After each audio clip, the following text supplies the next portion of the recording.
You're listening to the Archaeology Podcast Network.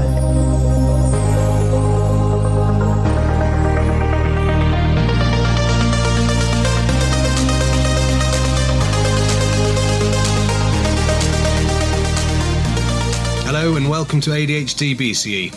I'm George Lomas and I have ADHD, autism and a fascination with anything ancient.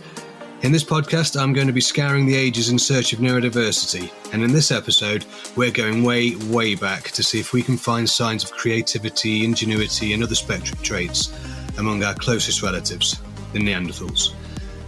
I'm delighted to team up with Dr Andy Shuttleworth, an honorary fellow at the Department of Anthropology at Durham University.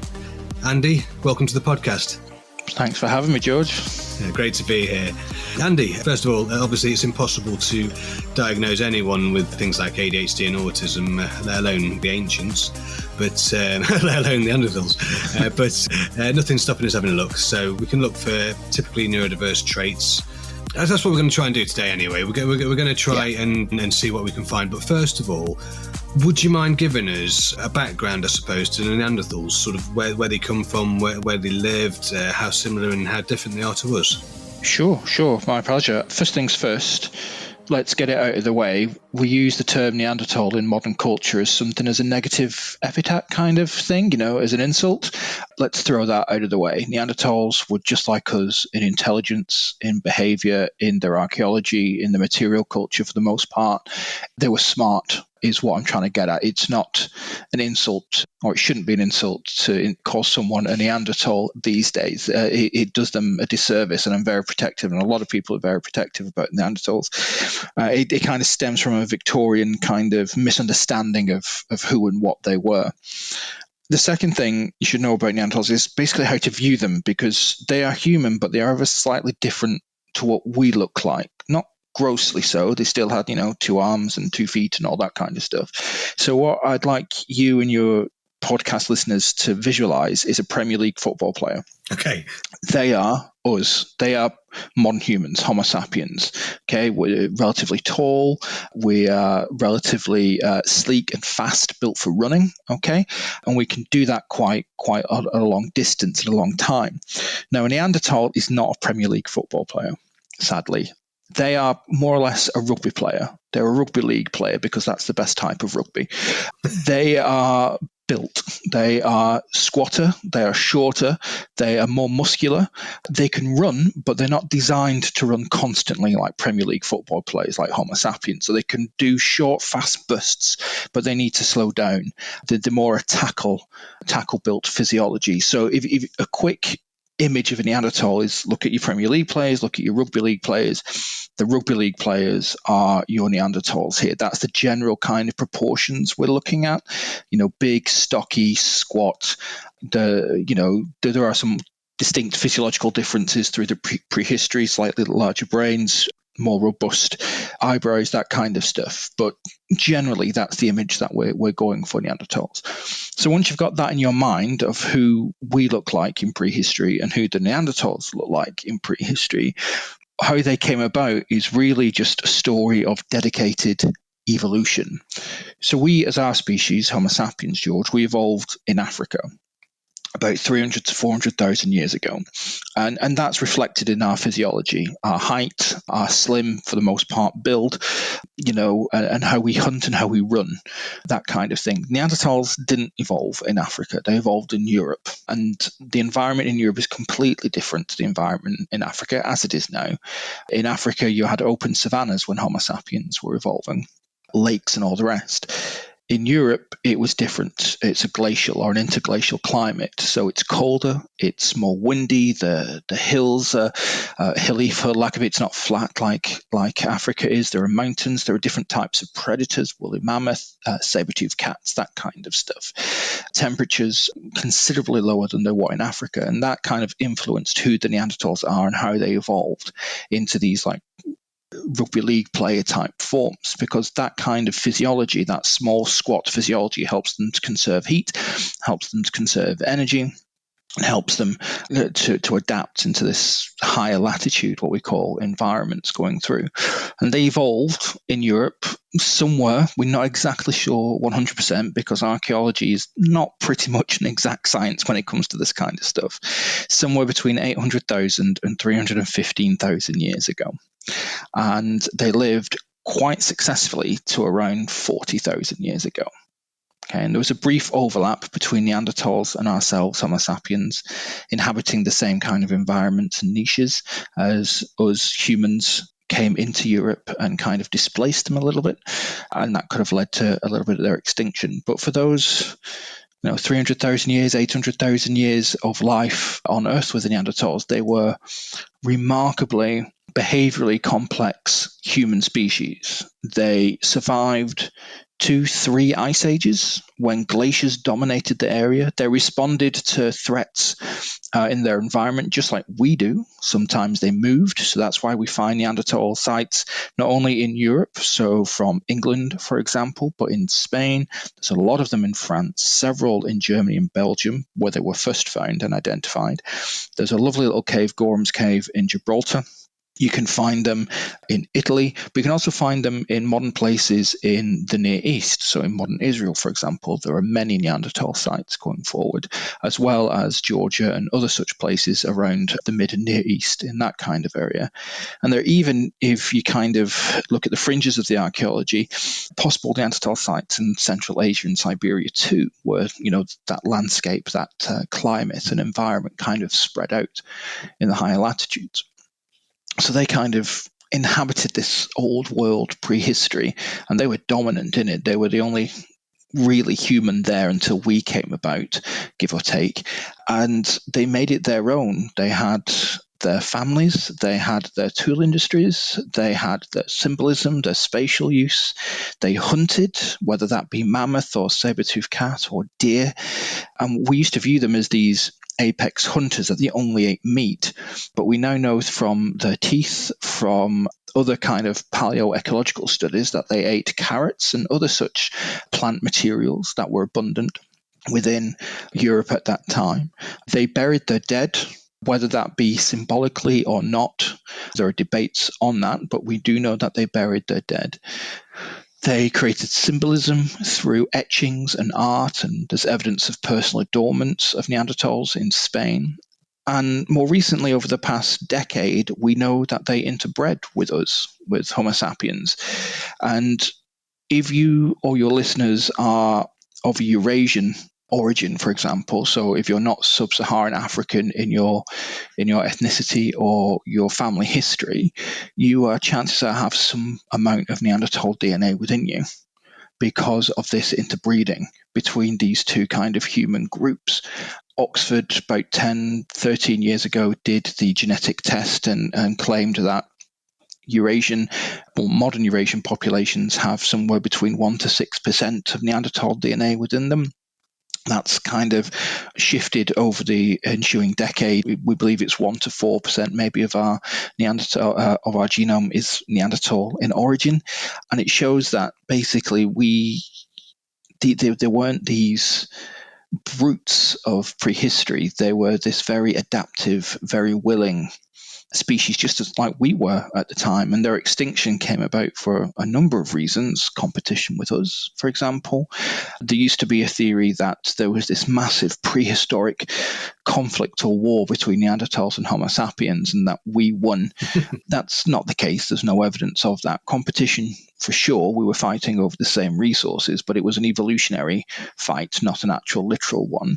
We interbred, the environment changed, and the environment that they were adapted to slowly went away, and it changed over time as the planet got warmer and benefited us as Homo sapiens than it did the Neanderthals, and they dwindled out further on, which is sad, but that's how kind of nature goes. So yeah, you have these rugby players who had their own industry, their own stone tools, hunted big game, but also ate vegetables and carrots and other type of herbs, looked after their kin, their children, their elderly, buried their dead. It had this large geographic expansion across all of what we would call modern day Europe. parts of Eurasia, Asia, and the Near East, and had this lovely symbolic expression that ultimately ended in their meeting us and intermixing with us to create what we are today, this modern human Homo sapien kind of population, which has expanded all over the globe. And with that 1 to 4% or 1 to 6% of Neanderthal DNA, it's quite humbling to recognize that in essence, if you think of it as a philosophy type thing, the Neanderthals are still alive with us now in our genome. Yeah. And that's a little bit weird, right? They evolved 800 to 315,000 years ago. They went extinct as a distinct kind of species or human group 40,000 years ago or so, but they're still with us. Right. Yeah. And they're still inside of us. And I think that's amazing. And it's a testament, I think, to their survivability that in that genetic sense, they're still here with us. Andy, that's incredible. I mean, there's a few things that have just popped into my head. I mean, for a start, I was a little bit surprised that on the dates there. I remember years ago when I was at uni, we were looking at sort of 350 to 400,000 years ago for the origins of Neanderthals. But you mentioned more like 8. I mean, that's incredible. I'm so far out of the loop with that. Things have been pushed back in the past 10 years. Even, archaeology changes massively, and because of the archaeological record with Neanderthals, one find can push something back 100,000 years or more, or can completely upend previous interpretations of not just Neanderthal behavior and evolution, but our own behavior and evolution at that time as well. Most Neanderthal dates, some of the oldest Neanderthal bones, date to around 430,000 years ago, give or take. Most of the most numerous fossils date to around 130,000 years in that. But studies produced at various times, and of which the 800,000 years is like the furthest out of it, like the earliest possible one, and the 315,000 years is like quite possibly the earliest type. So that's the range archaeologists work within. Sure. I mean, it's super interesting. There's a couple of other bits as well that struck me. It was obviously the similarities. They're obvious. We're talking about humans. Our whole evolution it was about adaptability and surviving incredibly challenging environments. We had to create, we had to adapt just to stay alive, let alone thrive and eventually take over the world in terms of the food chain, I suppose. But one thing I wanted to ask was that's popped out of your talk just then was the similarities between us and the interbreeding between us. Now, when we think about it genetically, we go, oh, great, Neanderthals and humans DNA mixture, and we have some Neanderthal DNA in us now. But at the time, in those moments, those separate tribes of separate humans, essentially, they bred. But we don't want the details, but what the circumstances, is it possible that they lived harmoniously together and created tribes of co-human, co-Neanderthals, and they integrated and emigrated in ways that different populations do today? So there's a massive caveat to this answer in that we'll never know, unless someone builds a DeLorean and guns it to 88 miles an hour and goes back, that far time just to have a look at it. That's for the physicists to figure out. But I hypothesize, yes, there probably was some intermixture. Was that intermixture significant? You have to realize, and your listeners need to realize, that we're not talking about population numbers as we understand them now. Okay, so we're not talking about millions of Neanderthals or millions of Homo sapiens. We're talking 10,000 at most, right? Distributed across a large geographical expanse. Okay, so it's not like they're in settlements or they're in fixed points. They're distributed and moving across this large landscape, and that movement will be dictated, as you just said, by the environment and food and all that kind of stuff. So when modern humans, Homo sapiens, meet and Neanderthals meet, they're not meeting en masse. Okay, they will meet at certain points, we hypothesize, in the landscape, the Near East, for example, maybe Central Europe, Iberia, where the last strongholds, the last dated Neanderthals are. But they're not meeting in the thousands or maybe even the hundreds. They're meeting maybe in the dozens, if that. And, cooperating, mating, producing offspring, cooperative hunting. In that kind of environment, adapting to that environment, the changing European landscape for both Homo sapiens and Neanderthals both, cooperation is going to be the bigger driver over competition. You look at ethnographies and hunter-gatherer behaviors in the modern age, so to speak. They cooperate far more than they relatively kind of compete, because that's of benefit to them when they cooperate with different areas. You have modern sub-Saharan African populations who exchange gifts quite regularly between distant communities to keep that cooperation going, because they may need access to another community's watering hole if theirs suffers a drought, and vice versa. You see it within the different Inuit populations, where they cooperate annually or semi-annually on large seal hunts together, and then distribute the wealth of the catch amongst themselves, dependent on who did what. I anticipate, or I would hypothesize, that it was probably a similar relationship when there were small bands of Neanderthals and small bands of Homo sapiens met themselves. There was nothing physically other than one being maybe darker of skin, taller and thinner, and one being squatter and maybe of paler skin.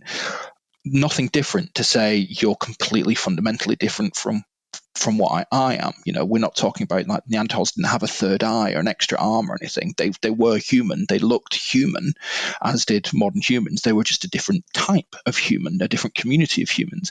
So when they would come back, it would be as two communities meeting in a place where they would need to adapt, and that adaptation would have or should have necessitated cooperation over conflict, because to conflict means there's going to be a loser, and evolutionarily we don't really want that.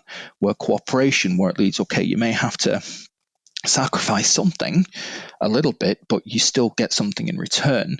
And it's clear that if we have Neanderthal genes in us today, regardless of the percentage, that cooperation was ultimately more successful than any competition that happened, any conflict that happened between those two groups. Yeah, sure.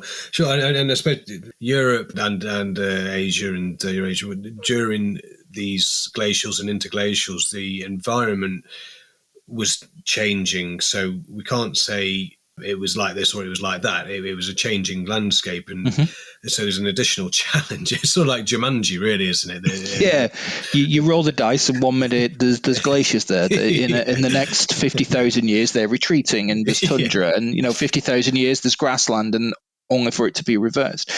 For people forget, because of our modern age, like we talk about climate change and that kind of stuff in the modern time as this big change, and it is, but it's not the first time we as Homo sapiens have faced that, because the climate and the environment it spawned was the evolutionary driver for the vast majority of our evolution and time on Earth. The same with Neanderthals and other human species of any other animal really on this planet.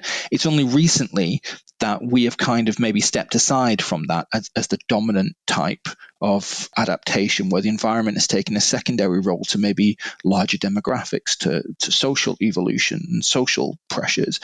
But as you can see with the news, with modern climate change and stuff like that, the environment can still bite, and we will still have to adapt to it at some point. Absolutely, yeah. I suppose what I'm trying to articulate this in my head at the minute. This is ADHD in action right now. I've got all these thoughts swimming around, and I can't quite settle on the question. But I'm thinking about these changing environments in Europe, and the fact that Neanderthals survived for so long.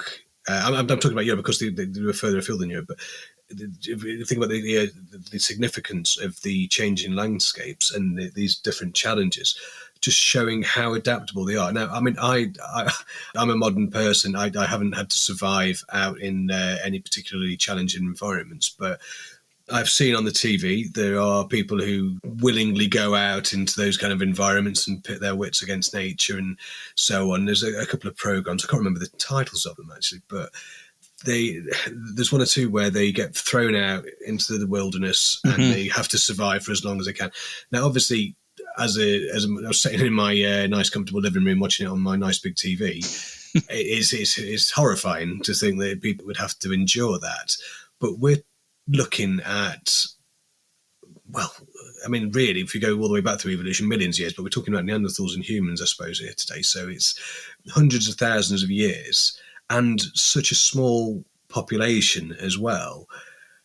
I mean, it's mind-blowing for a start when you think about it in those terms. And I guess this is where my questions landed for some reason, but I'm thinking about the challenges they faced. And you talked about the smaller population of Neanderthals and humans interacting on whatever basis that was, however infrequently or whatever. In terms of teaming up together to survive, was it as important for anatomically modern humans, sort of what you call, 96% of our DNA in Europe, and the Neanderthals, was it as important for them both to team up to survive against not just nature, and because obviously food resources would have been abundant pretty much throughout, it was more extreme temperatures, I guess, and other predators, because some of the predators in Europe, and I think we should probably have a little moment to talk about this if you're up for it, just what challenges they faced in terms of how many numbers do you think there would have been? Like, we're talking saber-toothed tigers, cave lions, I don't know, whatever, giant bats, I don't know, man. There was so many horrifically terrifying creatures in those environments. Was it a bit like Jumanji in that sense, where you turn your back and because I always think, I've got kids and I walk the kids around the fields, and even now when they stray too far, my instincts are they're too far away. And I'm thinking, what are they too far away from? We haven't got any wolves, tigers, lions, or anything like that, but it's in me to worry. So, yeah, when we talk about the interactions between Neanderthals and humans, is there a case or an argument that they kind of had to survive? If they didn't team up, they both would have died out. Is that possible to say? Yeah, and yes and no, right? Because you're looking into genetics here and demography. Yes and no. In the short term, for those groups that came into contact with each other, I'd probably hazard a guess that say yes, they needed to cooperate to survive, for the sole reason that modern humans, Homo sapiens, did not know the environment, didn't know the extremes of the environment, the predation, the animals, whatever, didn't know the landscape to navigate around. They could guess, they could take what they've learned and they can intuit, and that could all be very well and good, but it could also not be very well and good. And a false move or a failed hunt or not acquiring fresh water could mean death for that small group. So for those incoming Homo sapiens, yes, it's that learning curve. That would be crucial for them. For the Neanderthals, it would be crucial for them to cooperate on a different way. And this comes down to the physiology, what we call the energetics of our two different kind of variants of humans. So I'm going back to my analogy of Premier League football players and rugby players, right? We, as modern humans, need 2,000, 2,500 calories per individual per day to sustain our basic metabolic processes, okay, to keep our brains active, to keep us able to running, to allow us to create symbolism, to create tools. We need that calorific intake to do that. If we do more activity, we obviously need more calories, but the base is 2,000 to 2,500 calories per individual per day. And we can get that from tubers, from plants, from fish, from meat. And that's grand.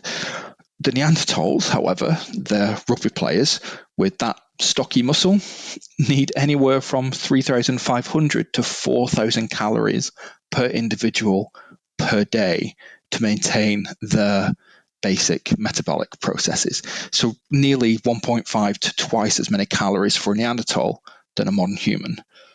Okay, now Wow. Both of these groups are competing for the same food and same resources. Okay, the same wild horse, the same deer, the same woolly rhinoceros. Okay, the modern human gets it. They can have food for a week, a month. They can dry it out. It's great. If that doesn't happen, like if the Neanderthal gets it, they've got food for a day or a week at most. If the Neanderthals don't get any of that food, they starve, because they need more calories. The humans get it, the Homo sapiens get it, they're bountiful. So it's a different kind of short-term success that they're each looking for. for modern humans, for Homo sapiens, it's the short-term success of the experience of living in Europe and the landscape and getting to know its kind of environment. For the Neanderthals, cooperation is required on the short term because they need to eat. They know the landscape, that's grand, they have their tools, they're competent, more than competent in using them. But if they fail at hunting, if they are outcompeted by Homo sapiens, they starve, which means they have to go further and further away in the landscape to acquire food, which may be tricky. That's risky. And if they fail at that, they die. So cooperation is in everyone's best interest in the short term, but for different reasons.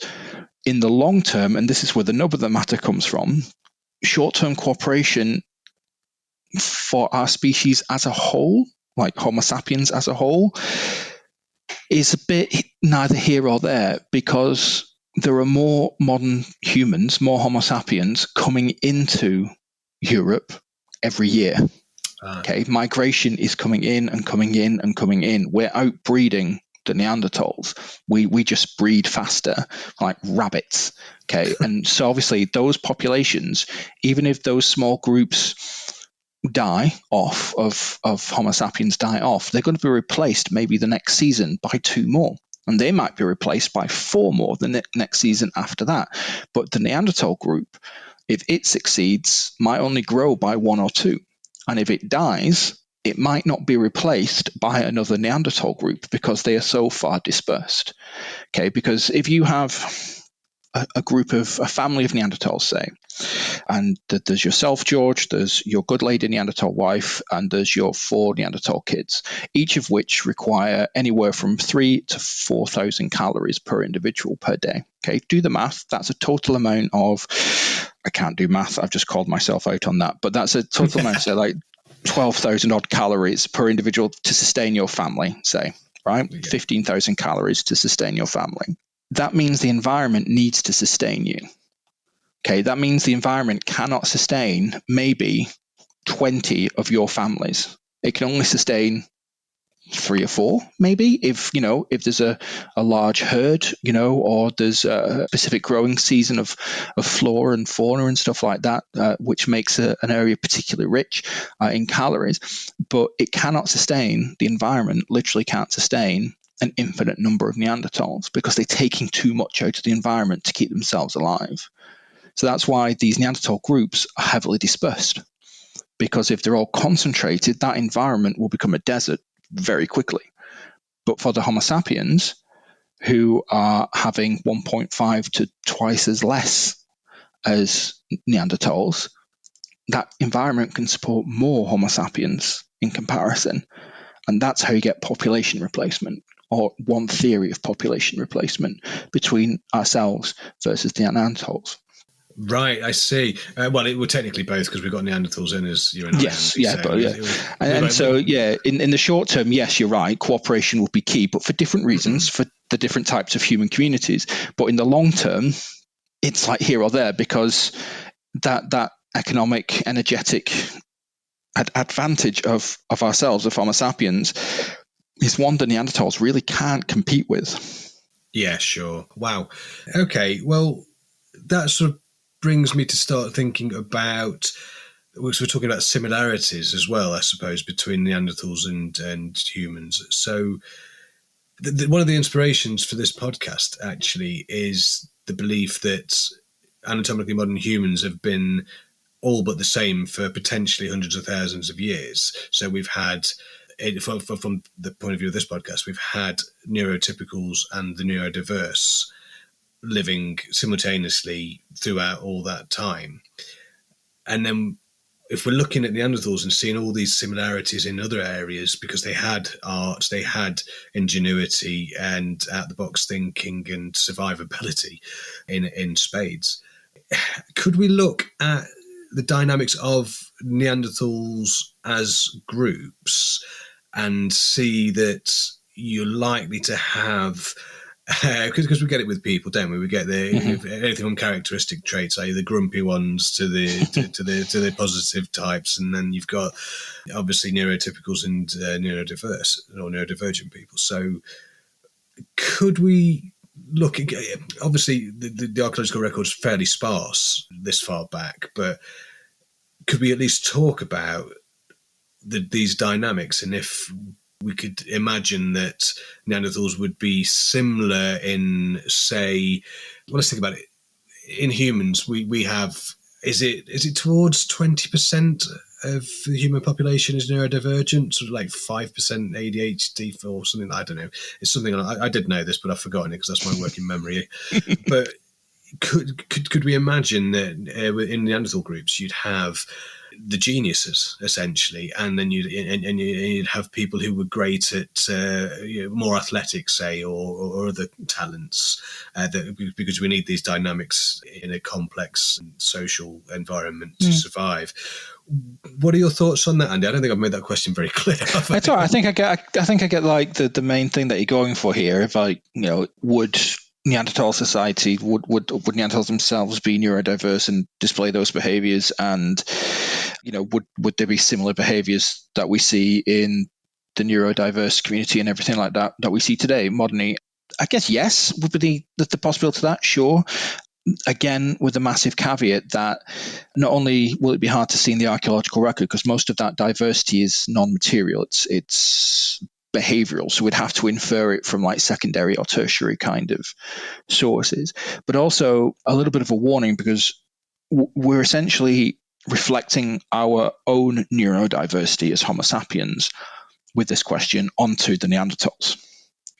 So, that's fine, because that's how we view the world, through our own lens. Okay, so we do it compared to ourselves, but we also have to recognize that yes, the Neanderthals could be neurodiverse and probably were diverse in their neurology. We see variants of their behavior in the archaeological record, in the tools that they make, in their social organization, that kind of thing. But we also need to recognize that their neurodiversity could be something completely different from ours. Sure. Yeah, and so it's like we're looking at it like apples and oranges, and we can compare them. Like we have two fruits, we have two, this, that, and the other.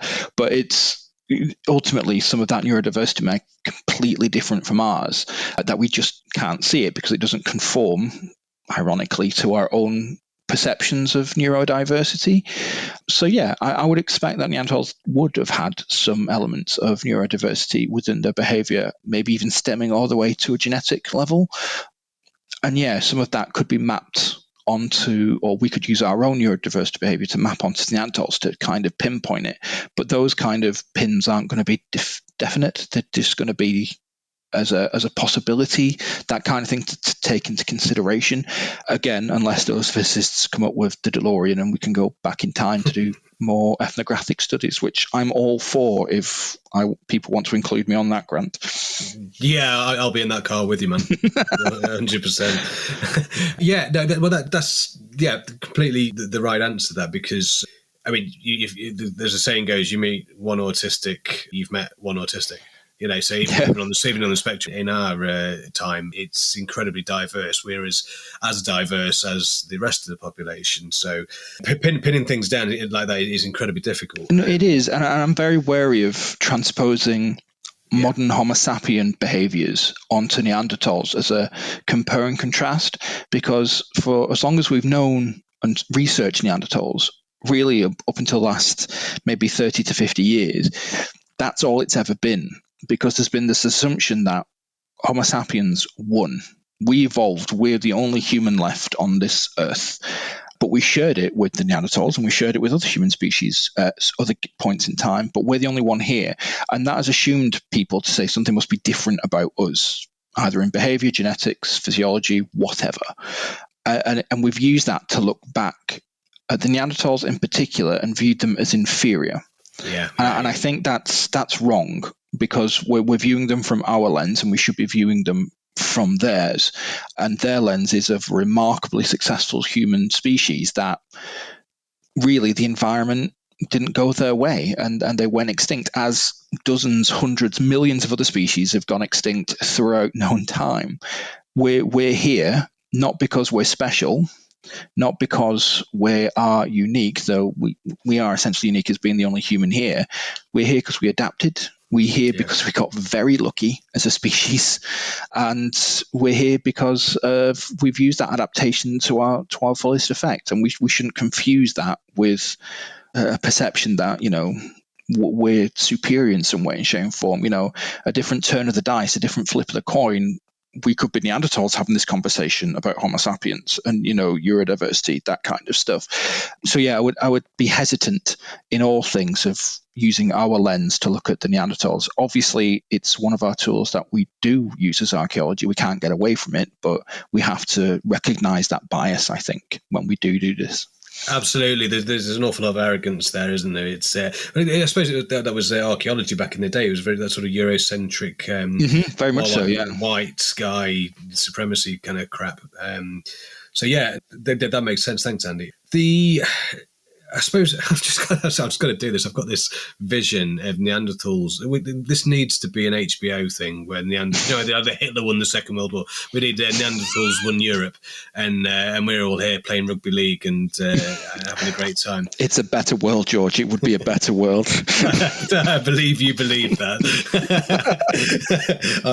I may agree. I'll have to think about it, but it does sound wonderful. Okay, so let's move on. Well, it's not moving on, actually. It's continuing along this path of looking for, because this is about neurodiversity in the archaeological record. So here we are talking about Neanderthals and neurodiversity. So here is not the $1 million question. It's hundreds of thousands of pounds worth of questions lumped into one messy question that roughly equals £1 million. We can't do maths, though, can we? So, what I'm getting to is Neanderthals and their archaeological record and everything we know about them. Obviously, their neurodiversity would have been different to ours, but just listening into the things you've described about tool making, art, burying the dead, surviving incredibly challenging environments for hundreds of thousands of years. Do we see signs that, because when we talk about neurodiversity, we do the classical autistic, amazing at maths, even though I've got autism and I can't do maths for tough. And then we've got ADHD with the hyperactivity, and half the time I'm exhausted. So it's not, we're looking for traits. This isn't a definitive description by any means. But do we see, or can we sort of see the similarities that we could potentially pick up all together and throw them into a pot and see if we can make a neurodiverse stew out of it? So we're looking for impulsivity, creativity, out-of-the-box thinking. Or there's tons of different elements to the spectrum, but based on what you know and what in your research and experience and your knowledge of Neanderthals, do you see things and think, crikey, that is incredibly creative. That is, because we talk about, you said right at the beginning of the podcast, we're dispelling this myth about the Neanderthals being a term for an insult. And we talked a few moments ago about Eurocentric sort of arrogance and transposing our own ideas of success and superiority onto them. I've lost my train of thought now. That's another ADHD trait. You're going to have to get used to this, everyone. That's all right. I do this. Yeah, so what I'm trying to say is, do you see neurodiverse traits, not neurodiversity itself, but elements of it within Neanderthal records? So I would say, probably we do. And again, there are caveats to that, which I've mentioned before. I think we should be able to see it in Neanderthal symbolism, or what we constitute Neanderthal symbolism, aspects of their kind of social behavior, the tools that they made, maybe how they organized, their spaces, their spatial orientation with Neanderthal sites, for example. And we should, because there are those who view neurodiversity to be genetic kind of origins. We may be able to see it in Neanderthal genes as well. And just like our Homo sapien genome has been mapped, the Neanderthal genome has been mapped as well to a greater or lesser extent. So if we're going to see evidence of neurodiversity in Neanderthals, we're going to see, I think, in those kind of areas. Before going to that, if you just still indulge me a little bit, George, like if we to kind of explain the overlap, I guess, for me, of Neanderthals and neurodiversity behavior, we need to kind of look at maybe 4 little things of the Neanderthals themselves. because like I said, like you pointed out, we are very similar, like not just in physiology, but also in brain size and roughly brain orientation for the most part. Now, Neanderthals, sometimes some of the higher ranges of brain size overlap or go beyond our own Homo sapien total brain size. But for the most part, we're relatively the same in our brain in size between Neanderthals and modern humans. So to me, that says there's a very closeness in evolutionary terms between our two human species. And as such, we should expect both species to display neurodiversity in the behavior. So I think, going from that kind of commonality of foundation, I think we can all agree on. The second is, it used to be, 30 to 50 years ago, everyone just looked at total brain size and total brain volume. But the more we understand about the brain, especially the mammalian brain, the more we realize it's actually specific parts of the brain that actually influence and affect our behavior, higher functions of thought and processing, that kind of thing. And that's the neocortex in both Neanderthals and Homo sapiens. And that's key for behavior. And I think that would therefore be where to look for evidence of neurodiversity behavior in Neanderthals, to look at the overall size of Neanderthal neocortex, its relationship maybe to the rest of the brain from the casts that we have and that kind of thing, and comparing it to the neocortex of modern humans. And now we kind of do know that there are differences between modern human neocortex and the Neanderthal ones. And that does suggest then there could be slight behavioral repertoire differences between the Neanderthals. Going forward, they could approach things differently. Ellie Pierce, for example, in 2013 wrote a paper about how the larger orbits, that's the eyes of Neanderthals compared to Homo sapiens, could mean that Neanderthals are more visual processors. Okay, so which makes sense, right? If you're in a higher latitude environment where it's not sunny, the sun's not up for the same amount of time as it is in Africa, you're going to need more visual processing to scan the environment, to recognize threats, to recognize food, that kind of stuff. But that might come at a cost. That increased visual processing could come at a lesser cognitive processing, so a change within that behavior, so to speak. So Right. Pierce proposed that in 2013, and that's kind of backed up. That's one interpretation of some of the archaeological records. Some people agree with it, some people don't. The third area is, like I've mentioned before, is genes. I think genes are key really for this. They would determine neocortex size, overall brain size, and therefore will have an effect on our behavior. So if there is a genetic source for neurodiversity, then we should be able to see it, or eventually we will be able to see it in our genome and the Neanderthal genome. And the fourth one, as you've mentioned, is basically we should look at the behavior to identify that neurodiversity. When all else fails, let's look at the archaeological record, look what they were doing, look what they're creating, look how they were organizing, and see what they were doing. And yes, compare it to what Homo sapiens were doing, and to see if there's any distinct changes or distinct similarities that kind of parallel the neurodiversity within our own kind of species. The issue with that is most of those behaviors, as you know, are non-material. You've just explained, your ADHD and hyperactivity with, sometimes being exhausted, that kind of thing. We're never going to be able to see that in the archaeological record, but we can infer certain non-material behaviors as proxies from the material record, for example. And that's what we do as archaeologists. But the caveat with that is other people, other researchers can make very similar interpretations at the complete 180. So if neurodiversity exists in Neanderthals and it is of a similar kind of content as it exists within Homo sapiens, then those are the key areas to look at as the causes. And then the evidence of that will be genetically, maybe in spatial organization, the tool use, the symbolism use, that kind of stuff. Which is great because we have a lot of evidence of those kind of things. Again, highly subjective, highly interpretive, but enough that now with a greater understanding of neurodiversity within ourselves, within Homo sapiens, we can then maybe look for a greater appreciation of neurodiversity in our closest cousins, the Neanderthals. So, yeah, does that make sense to you, George? Absolutely. I think there's an exciting investigation that needs to be led by somebody there. I think looking for neurodiversity in Neanderthals and other primates, I suppose, is... Well, but that work's actually going on. So like Penny Spickins from York, for example, is looking into emotion in the archaeological record. And I remember when Penny started first talking about this, she presented at a conference like in 2012. And I was like, this is interesting. But, and I admit, I hold my hands up to this. I was like, what is the point? Like, we can't see this. We can't understand. Of course, everyone has emotion. How can we translate this? How can we infer emotion from a stone tool, from something else? And since then, the more I've chatted with Penny and some of her PhD students and read her work, I've actually been turned on this. I'm like, actually, you can. It's not, you can look at some of this and you can infer this. It's not 100% science. You know, you're not going to be able to point to it definitively and say this Neanderthal was angry or tired or mad, you know, when they created this particular item or whatever.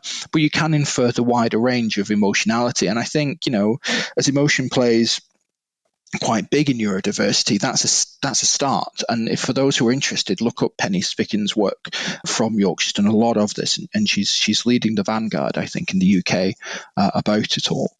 But yeah, I would recommend. Yeah, I've actually sent an email to Penny. I'm waiting for a reply. She's great. You just send her a message for me if you know her. And, I will. I'll just pop her. I'll send her a text like, you need to do George's podcast. It's great.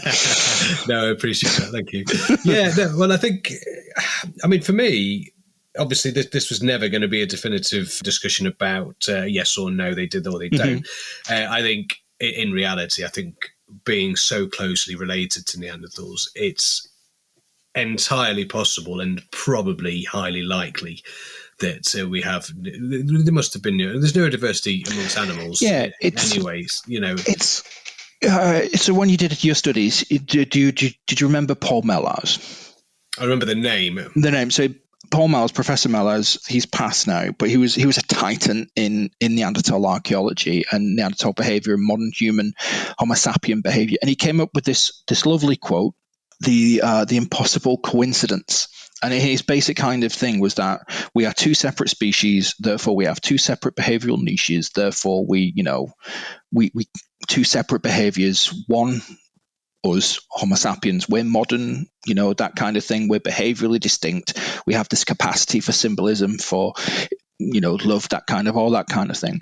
And the other, Neanderthals, they're behaviorally archaic. They're limited in their cognitive ability. And I never got that. I never understood that even though I couldn't do multiplication just 20 minutes ago, I'm a statistician, and I know that nothing is impossible, just mathematically improbable, right? And when you consider all of the evolutionary similarities of Neanderthals and Homo sapiens, how close we are in terms of time and evolution, the fact that we were able to interbreed on a biological level to create viable offspring, the fact that we created similar tools in hand axes and that kind of stuff, and denticulates and all the rest, the fact that we hunted game and that kind of thing, that removes the high level of improbability, right? So it becomes more probable once you consider all of these similarities. So you're right, George. It's like we are so close. Like the improbability scale might still be slightly skewed into the negative, but the more we learn about Neanderthals and their similarities, the more that improbability becomes closer to probable.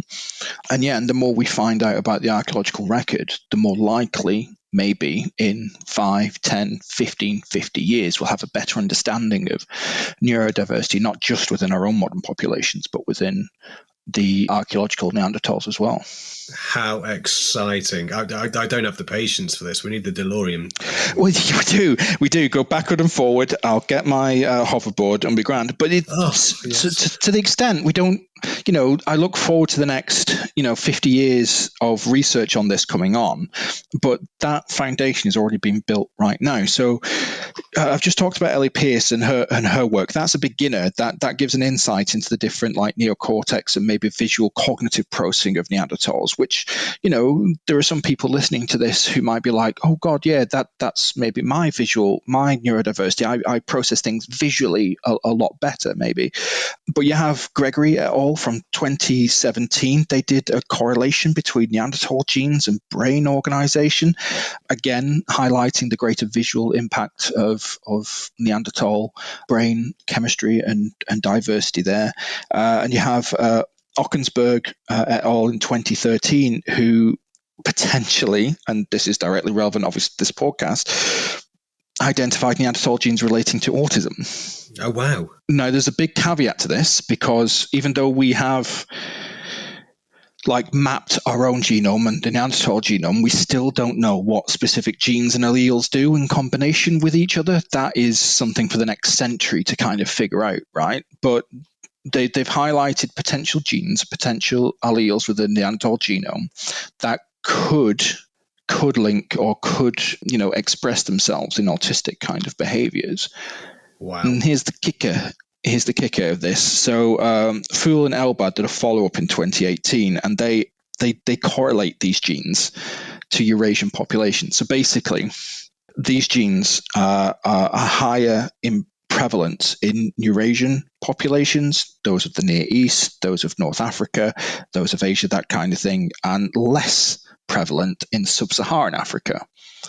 I'll go way back when I told you this kind of the hypothesis that admixture and interbreeding between Homo sapiens and Neanderthals could have transferred some of these genes from the Neanderthals to us. Wow, you heard it here first, guys. So well, no, you heard it here first from Mockensberg 2013 and Full and Hempblad. But the first time I heard it. It was the first time you've heard. But no, it's again, there are massive caveats to these things of course. They are still hypotheses. They are still being determined. They are still interpretations. These aren't definitive, okay? But there are strong correlations between these genes and autistic behavior. There are strong correlations between these genes and their expression in Eurasian populations. So, you can connect the dots, but as any statistician knows, causation doesn't mean correlation and vice versa. So it's, these are just intriguing things. And it's also one of these things where these are done by geneticists, not necessarily archaeologists and anthropologists kind of stuff. So they're focusing on the genes, but they're not necessarily well connected with the behavior that archaeologists and anthropologists are. There's always a bit of a disconnect between fields. So this is work that is still, even though it was done in 2013 and 2018, still in early days. So, but there are these tentative insights to it. And if it's true, if some of these, 4 to 6% or whatever of Neanderthal genes that have come in to our genome from the Neanderthals are subscribed to some form of autistic expression, for example, then think of it, because if those genes were negative, if they had a negative impact on our Homo sapien evolution, they would have been evolved out. Oh, wow. No one would have, no one would have mated with people with those genes, with those phenotypes, that kind of stuff. But they have persisted. Okay, yes. and they're here up to 6% of our genome, which means that they are either neutral, fine. So they have no bearing either positive or negative on our genome and on our behavior. We've just incorporated it into the behavior of Homo sapiens, or they are positive, and they have been selected in some way, shape, or form. Maybe specifically, maybe unintentionally, whatever, but they've been passed on. So this is the beginning of that genetic research. So this is why you're right to be excited for the next 10, 20, 50 years, because the more we understand about how genes and alleles kind of combine and react to each other and express themselves, the more we can then answer these questions. Like right now, our understanding is we could, and I'm putting that in italics, underlined, could, not definitively, could have gotten some genetic markers of autism and neurodiversity from our Neanderthal cousins, just like we could have got ginger hair from our cousins and stuff like that. Wow. We won't know until we have a fuller understanding of those genomes, and that won't come until the next few decades. If anyone is listening to this, by the way, and would like to investigate that, go for it, because that's where it's going to be. That's where we may very well find it. So that's like the genetic level. And those are the foundations of maybe the next half a century's work and understanding of that, of its origins. It could be right. it could be completely off base. We've been off base in archaeology and Neanderthals with genetics before. So there was this thing called FOXP2, which is a gene that helps with language. And when it was originally came out, we have FOXP2, but sometimes Neanderthals didn't. And so we kind of said, okay, that precludes them from having language. And that was the rule of the land for like 20, 30 years. And then someone looked at FOXP2, looked how it interacted, and was like, actually, it has a impact of language, but it's not the impact you think. You don't need to have this gene to be able to speak and to be able to comprehend language and stuff, and it completely overturned everything. So let's take it with a pinch of salt, but this is a foundation. I'm far too excitable to take it with a pinch of salt. I'm running with it. I've got it in my head now. I get my autism and ADHD from Neanderthals. Maybe I get ADHD from Homo sapiens and I get autism from Neanderthals. Maybe. You can do, there are certain companies who do genetic tests to figure out how much Neanderthal DNA that you have. I've done it. I have about 6%. Wow. So yeah, it's grand. But yeah, you can do that. But it's like that's on the genetic level. And like say, as an archaeologist, I prefer the material over the genetic. One, because I can understand the material far more than genetic, and two, there are more material understandings than we have in the archaeological record to work with than the genes that we currently understand. But when we look at Neanderthal Spatial Organization, for example, of Archaeology in 2024 has looked at numerous sites around Europe of how Neanderthals organize their space. So is there a work area? Is there a processing area for food? Is there an eating area? Is there a sleeping area? And they find out, yes, there is.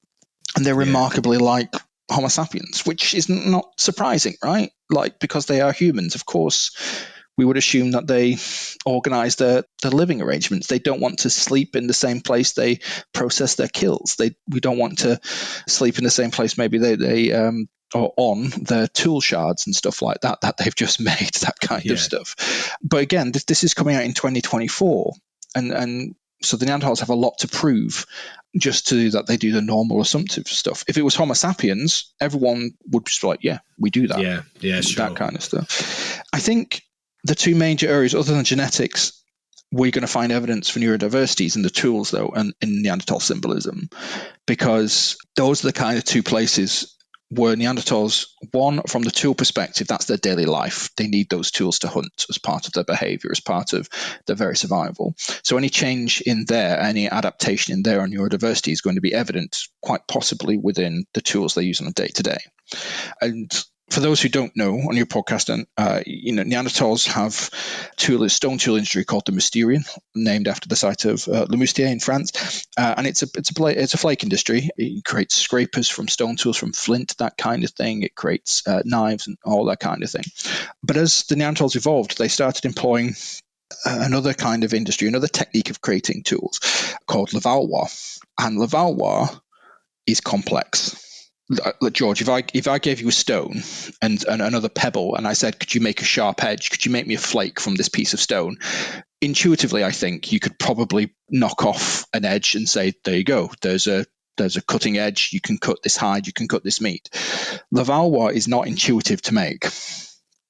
It is really, really hard. I'm not a natural stone napper, so I found it very, very impossible to do. But I know friends who were expert stone nappers, and it took them a long time to learn how to use this. And Levallois is great from quite possibly a neurodiverse perspective, because one, it is not intuitive, so you have to learn it, you have to visualize it, not just with this piece of flint in front of you. You're going to have to visualize removing pieces of it to get a biface from it, a Levallois blade from it. And the first step, if you mess that up, you've messed everything up entirely, essentially. So you've got to mentally map in a very distinct process of what you're going to do, where you're going to hit the flint to remove the flakes, and where you're going to hit it to remove, a biface or a Levallois flake, that kind of stuff. The second point, beyond its complexity, is that it is very economical. So you have your little flint block, and you want to make a Levallois hand axe or something like that, or flake. But in making that single Levallois flake, you make dozens of other flakes that can then be used as other tools. So that piece of flint becomes like a Swiss Army knife. Yeah. You get the resources that you need to make scrapers, to make knives, to make whatever, okay? And then you get this perfect Levallois flake at the end of it all, and you can begin again. And it's great. So you have this non-intuitive, very complex methodology that is very economical, and the Neanderthals made it. One, that is a testament to their intelligence. But two, and forgive me, George, I'm not necessarily being what would be described as neurotypical. I'm sure there are other neurodiverse individuals out there who, when they think of planning something, when they think of mapping something in their mind, maybe might sing to them a little bit, because that's what the Neanderthals would have had to have done. They would have taken this nodule of flint, and they would have had to, before they even touched it to remove a flake from it, they would have had to mentally created a methodology within their mind of that particular flint nodule. Absolutely. To create it. Yeah. And I think that could maybe in a behavioral sense come the closest to neurodiverse behavior, because it combines that visualization, it combines that methodological skill, it combines that expertise in maybe manual handling and stuff that you would definitely need, that dedication of intricacy, of specificity to create this. Potentially hyper-focus. Definitely hyper-focused. And then you link into this, because that's not intuitive. Someone had to teach a Neanderthal how to do that. Yeah, sure. So we're not born with those skills, right? Someone needed to teach us to read and write, okay, to hold a pen, to do the A and do the capital A and ABC, that kind of stuff, right? And that's, that takes, I don't know, George, you have children, weeks to do, months to do. Yeah. That's an ongoing process as new words are learned and right. But then, so someone had to sit down, a young Neanderthal, and say, right, we're going to learn Levallois now. Yeah. And that is an indirect reference to their social structure, that you would have had teachers, you would have had students. Yeah. You would have had that bond of, this is important, please watch this. That kind of stuff. And I don't know about you, George, but have you ever taught someone to do something very specific, very hyper-focused without language? I wouldn't want to go into details, no. No, well, that's fine. But yeah, but it's harder, right? Say, imagine trying to teach someone to write without explaining to them verbally why something is done. Like just explaining to them via gesture or grunt or, whatever, that it's doable. I'm not saying it isn't, but it's harder. Yeah, absolutely. So that when people say like, oh yeah, the Neanderthals might not have had language, 20, 30 years ago, no one was pointing to Levallois to say, how can you make this then without language? Yeah. But, and they did make it, and it's all there, and pristine examples of it. Someone would have had to teach them. And that teaching must have been done with language. Absolutely. In some way, shape, or form. So if you say we're dodging around this question of the material evidence of neurodiversity in the Neanderthal archaeological record, remove the genetics, which we have, but the tools, I would just focus on Levallois. I'd be like, okay, what about this? And to me, that's a possibility. And I leave it to other kind of specialists in neurodiversity to, nod, confirm that interpretation, or say, no, maybe something else entirely. But that's a probable contender. Andy, thank you so much. The one thing that's just popped into my head is whenever I go out for a walk with the kids, the first thing they'll do is find an interesting stone. We always bring stones home from wherever we go. So maybe that's part of our 4 to 6%. I mean, I'm all for stones. In comparison, 99% of our time on this earth, our history is prehistory, and the vast majority of that was stone tools. How can we not have a bond with that material? Like, we have iron, we have steel, we make buildings out of them, but they are blinks in the eye compared to a hand axe, compared to that bond. And you can still go to the Natural History Museum or the British Museum, you can see these hand axes like the Swanscombe hand axe, and you look at it and it's beautiful. It's a work of art. They're lovely. And Neanderthals made these, and you look at the different Neanderthal tools and there are differences between regions. So Karen Rubens highlighted in northwestern Europe about 3 different micro industries, all Mysterian, but different morphologies slightly, which could represent different groups. Yeah. And you're just like, so these are how the Neanderthals could have communicated with each other, could have delineated their territories, that kind of thing. It's very interesting. And we do that all the time. We just do it now with Android phones and iPhones, that kind of stuff. It's still going on. And that, we've not even touched upon Neanderthal symbolism, which is a very contentious... Honestly, I really wish we could do this for the next hour, but... I told you I could talk all day about Neanderthals. I could listen to you talk about Neanderthals. It's been an absolute pleasure, Andy, and I think we have probably established some very arbitrary, loose, undefinitive assumptions that maybe perhaps Neanderthals did have neurodiversity that could reflect our own, and maybe to the point that we inherited some of that. So quite possibly, I never say never, I never say definitively, but it's quite possibly, and if so, very interesting. Yeah, indeed. Andy, thank you so much for coming onto the podcast. It's been an absolute blast and so interesting. It's been great. I do feel like we'll have to do this again to touch on symbolism and lots of other areas that we've just not going to have time for in an hour. I'm all down for a part 2, George, you know me. Right, fantastic. We'll get that lined up, Andy. Thanks so much for coming on, and we'll do this again. So thanks very much, mate, and everyone else, thanks for listening, and we shall get on with another one. Cheers, guys. Take care.